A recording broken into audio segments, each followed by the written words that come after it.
అసలు ఈ దామోదర్ రెడ్డిని లేకపోతే ఆయన వెనక పార్టీలో జాయిన్ చేయడం వెనక ఉన్నారు జూపల్లి కృష్ణారావుతో పాటు వీళ్ళందరూ జాయిన్ అయ్యారు. జూపల్లి కృష్ణారావు ఆయన చరిత్ర తెలియదు ఏంటండి, ఆయనకి ఈయనకి ఎంత చరిత్ర ఉందో దామోదర్ రెడ్డికి, ఆయనకు అన్ని పార్టీలు మారింది కదా.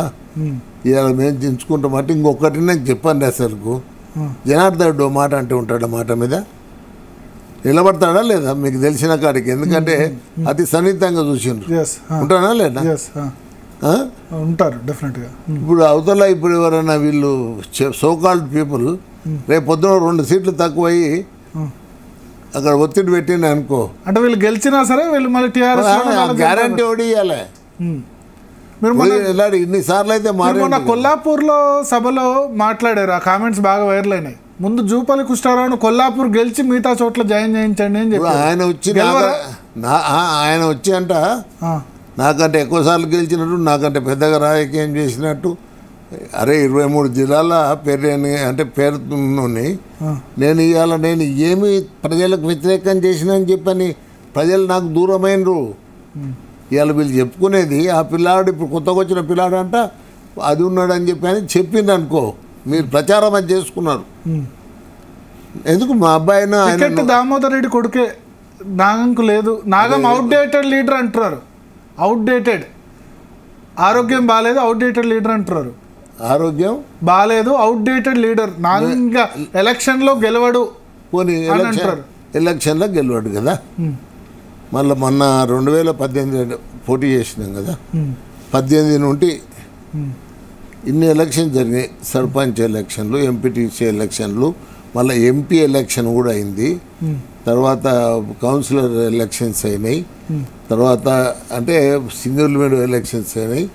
ఈ ఎలక్షన్లు అన్నిట్లో అంటే పార్టీని కాపాడుకుంటూ వచ్చినాం కదా. నేను కొల్లాపూర్లో చెప్పింది కూడా అదే, ఆడ జగదీశ్వరరావు అని ఈయన వెళ్ళిపోయినాక జగదీశ్వరరావు అక్కడ పార్టీని చూసుకుంటున్నాడు. ఇవాళ ఏ పార్టీ అయినాని పార్టీని పరిరక్షించడానికి ఇలా హవా వచ్చింది అని వాళ్ళు ఎంత స్పష్టంగా చెప్పిండ్రండి. పొంగులేటి శ్రీనివాసరెడ్డి గారు, మేము 6 నెలలకెళ్ళి అక్కడ లెంకుతా ఉన్నాం, దేలాడుతూ ఉన్నాం, ఇక్కడ బీజేపీలతో మాట్లాడినాం, వాళ్ళతో మాట్లాడినాం, వీళ్ళతో మాట్లాడినాం. ఏమైంది, కర్ణాటకలో కాంగ్రెస్ వచ్చినాక ఇక్కడ హవా వచ్చింది, హవా వచ్చినాక మేము వచ్చినాం. హవా రాకుంటే ఇప్పుడు నాగర్ కర్నూలులోనే చెప్తున్నా, పూర్తిగా ఈయన ఎమ్మెల్సీ ఉంటే కూడా ఈయన ఆటలు సాగకుండా ఆఖరికి ఒక కానిస్టేబుల్ కూడా మాటలు వినలేని పరిస్థితి ఉంటే, ఒకనాడు ఒక అధికారిని గద్దించి, ఇవాళ నేను కూడా అపోజిషన్లో ఉన్నా, నేను అపోజిషన్లో ఉన్న గద్దించి పని తీసుకుంటున్నాను. ఒకనాడు గద్దించనోడు రేపు ఆయన కొడుకు ఏం చేస్తాడండి. ఇప్పుడు వీళ్ళు అన్నీ చెప్తున్నారు. ఇప్పుడు ఈ దీంట్లో ఏది మీరు సోషల్ మీడియా ఉంది కదా, ఆ సోషల్ మీడియాలో జూపల్లి కొల్లాపూర్లోనే గెలవనోడు వచ్చి వీళ్ళందరినీ ఎందుకు జాయిన్ చేస్తున్నాడు అన్న, ఆయన ఇవాళ కంటెస్ట్ చేస్తే కొల్లాపూర్లో గెలవడం. జూపల్లి ఆయన 4 సీట్లు అడిగిండి అన్నారు. కొల్లాపూరు, నాగర్ కర్నూలు, వనపర్తి అండ్ గద్వాల. నాకు అర్థం కాలే. ఒక ఆయన 10 సీట్లు అడిగింది అన్నారు. మళ్ళీ ఇప్పుడు అంటే వీళ్ళు సర్వేలు చేసి ఇచ్చారా, ఈ 4 సీట్లు నాకు ఇస్తే ఇంకా ఈయన గెలిపించుకునే బాధ్యత తొలుత ఆయన గెలవమని చెప్పిన నేను కరెక్టే. ఆయన వచ్చిండు అన్న, నేను అట్లా అనలేదు, నేను ఆ సెన్స్లో నేను అడగలేదు వీళ్ళని సీట్ ఇది అది ఇది అని చెప్పని నాకు వచ్చి కలిసిపోయిండు. ఓకే, ఏది కృష్ణారావు గారు ఒకటండి, నేను మీరు చూస్తున్నారు కదా, అరే నేను పోరాడతలేనా, మీరు అంటున్నారు మార్కండేయ అని చెప్పని ప్రాజెక్ట్ ఒకటే ఆడ బిజినపల్లిలో షాయిన్పల్లిలో ఉంటే అది అంటే మేము తెచ్చిన కలగుట్ లిఫ్ట్ ఇరిగేషన్కి వెళ్ళి ఆ కెనాల్కి వెళ్ళి వాటర్ తీసుకొని ఇంకో 8,000 ఎకరాలకు ఇవ్వాలి.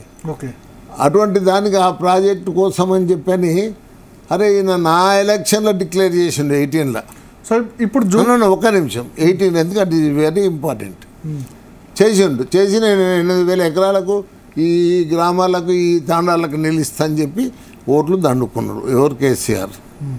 దండుకున్నాక అరే నేను ఆడ కూర్చొని, ఆయనకి ఎప్పుడు అలవాటు కాదు, కుర్చేసుకొని కూర్చొని 6 నెలల్లో పూర్తి చేపిస్తా. 6 నెలలు కాదు, 4 నెలల 4 సంవత్సరాల 3 నెలలు అయింది, ఏం కాకపోతే 4 సంవత్సరాలు అయితే నేను పోయి చూసొద్దాం ఎంతకాడికి వచ్చిందని పోతే మా కార్యకర్తల మీద దాడి. ఒక ఎస్టీ వాళ్ళే నాయక్ అని ఆయన మెడ మీద పెట్టి చూసిండ్రు, అన్ని టీవీలు చూపించినాయి.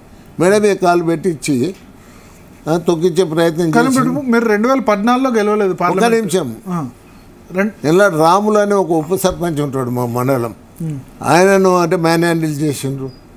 దానికి నేను అంటే ఇక్కడ ఏమైపోయింది అంటే ఈయన విర్రవిగుతున్నాడు, ఎవరు మర్రి జనార్దన్ రెడ్డి, ఎమ్మెల్యే. నాకు అడ్డమే లేదని. అప్పుడు ఇలా ఇవన్నీ సరిగ్గా కంట్రోల్లో పెట్టాలంటే స్ట్రెంత్ ఏంది అనేది చూపించాలి, నాగం స్ట్రెంత్ ఏంది అనేది మీటింగ్ పెట్టినాం. 50,000 మీద ఒక్క నాగర్ కర్నూలుకి వెళ్ళి వచ్చారు జనం, ఒక్కడం పెట్టినాం. అయితే ఇప్పుడు అది అంటే అది స్ట్రెంత్ కనిపిస్తలేదా, నా బలహీనతనా లేదా నాకు చేతగాంతనమా అది?